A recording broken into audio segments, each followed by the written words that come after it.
So let's start it another important topic, which is actually epidermolysis bullosa. So let's start it. Bismillahirrahmanirrahim. So another name to this disease is given mechanobullous disease. Why? Because the group of disorders, there is skin and mucosal fragility with the blistering following mechanical trauma. Sometimes what happens, the patient suffers from any mechanical trauma, so there is the formation of blisters either on the skin and mucosa, due to which it becomes fragile. So in this they have told you, this is a group of disorders in which the skin is involved and mucosa, they become fragile. Why? When blisters are formed. Why? Because of the mechanical trauma. Inherited form, but it is very rare. Group of blistering disorders and 20 types has been reported, diagnosed on the basis on the oral symptoms but alone, but may be of great significance to dental treatment. Subgroups that are very important. These groups are divided on the histological level of bulla formation, molecular basis of the defect, and mode of inheritance. Means what is the pathology of the bulla formation. On the molecules means how the defect is this and how it is transmitted. Okay. Simplex epidermosa bullosa, junctional and dystrophic. Now one by one. Simplex epidermosa bullosa, which is mainly autosomal dominant. There is less severe bulla formation and the mucous membrane or teeth are really involved in this disease. Many patients only have blisters on the sole of feet, so they are saying that this is mainly autosomal dominant. Bulla formation is less and the mucosal and teeth are really effect. Blisters are formed on the soles. The site of blisters are basal cells. Okay. This is basically autosomal recessive. And in lethal or junctional or dystrophic type of, means either in lethal you can say, or it is very in junctional dystrophic type of epidermosa bullosa. There is extensive involvement of mucous membrane. Very important then. Oral mucosa is extremely fragile and bulla break down to form erosion. We know when there is a bulla, when the bulla actually erupt, so it forms erosion. Okay. Now moving towards scar formation. There is a scar formation.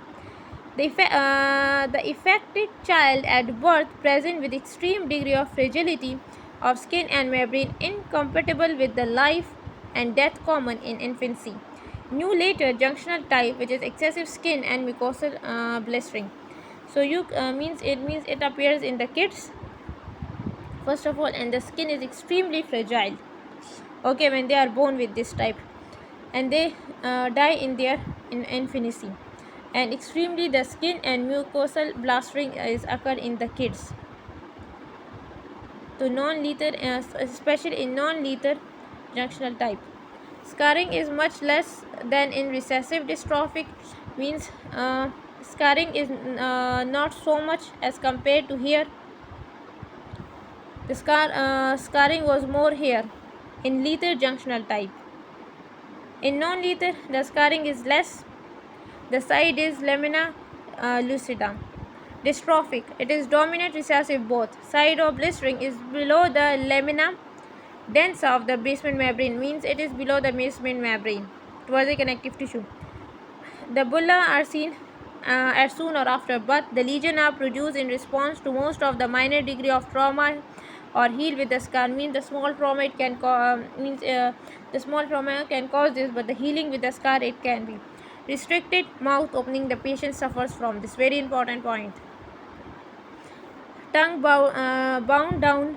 Okay, it moves down. The pathology is dermal. The fragility of tissue is due to why the collagen formation in the subepithelium structure is decreased. Okay, very important point.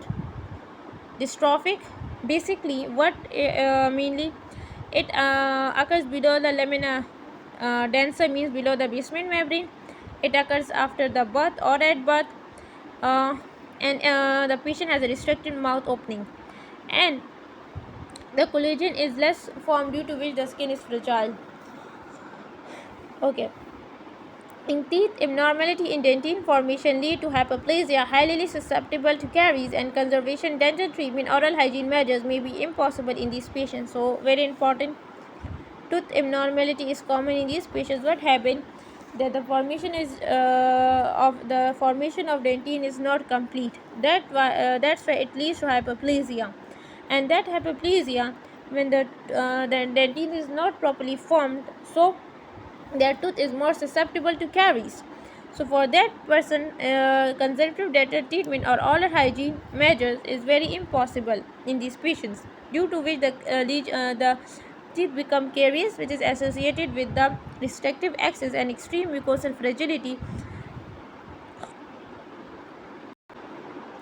Now basically patient has a we have very restricted access due to the mucosa is fragile also, which is a major problem to the dental surgeon, that when you touch it, it can tear actually, so you have to be very careful. In some patients, the oral scar is followed by onset of the leukoplegia, means the scar formation occur when there is an followed by when there is a patient has a leukoplegia or carcinoma, but but this is not a characteristic of the disease. uh, Epidermolysis bullosa of oral mucosa teeth may mainly affected in this. Okay, now we have